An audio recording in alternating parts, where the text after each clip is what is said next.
ती पाहू शकता. मस्त असं चिकन मॅग्नेट करण्यासाठी ठेवलेलं आहे. हे बघा छान असं. हे बघा एक अर्धा तास ठेवणार मॅग्नेट करून झालं की लगेच ताबडतोब त्याला मस्त असं मसाल्यामध्ये फ्राय करून फोडणीला देणार. काय बघते मी ते बघा ह्यो माझं मोनो. हे बघा मस्त अशी गॅस पेटवला ना, कढई घेतला ना, आता थोडासा तेल टाकतलो जरा वाज गरम होऊन दे. हां आधी गरम होऊ दे जरा रे. गरम हो का ना. होय तर हां गरम झालं काय करतलं आता या पाणी जरा सुको हवा ना आतमधला. नाही पहिलं कांदो बरं काय लागतं. पहिल्यांदा कांदा. हां एक मिनिट. हां बघा हा आमचा कुक आहे बघा. कुठे गेला. संतोष मस्कर याचं नाव आहे. हां तर तिने गॅस मस्त पेटवला ना गरगरावून जरा वाज. हां सुकला पाणी सुकला पण ह्यावं नको जरा गरम हो ना आता. मग होय तर गरम होऊन दे जरा. वाट बघता जरा गरम होता काय. जरा तेल टाकून बघ रे जरा वाज. हा भात पाणी टाकलो झालं वाटलं गरम झालो. बरं झालं. हे बघा आता गरम झालेला तवो नाही कढई.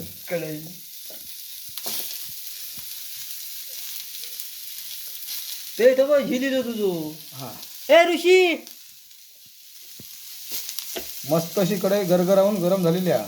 तो आता मी भात तलं. आता काय करणार कांदो टाकणार आतमध्ये कढई. तो आता लाल होईपर्यंत भाजायचो नंतर तेल ओतायचं. काय करणार तू ते आता काय करणार तू.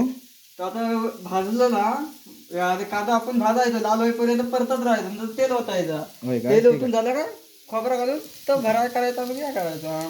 ह्या म्हणजे काय. ह्या म्हणजे मिक्सरला भाजायचं मग वाटण तयार करायचं ना. Okay okay okay. आता मी हे बघा हा डाऊल. हां शाबास.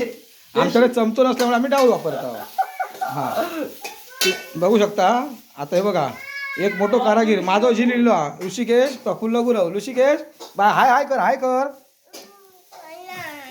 बाबू आता मी काम करतो थांब ना. ये बाबू इकडे दाखवते ये. तर बड्डे बॉय गुरुदास गोविंद मस्कर. हे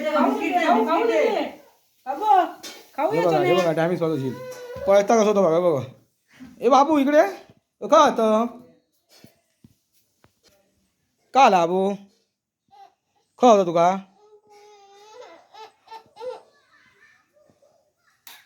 तो काय होता तुका.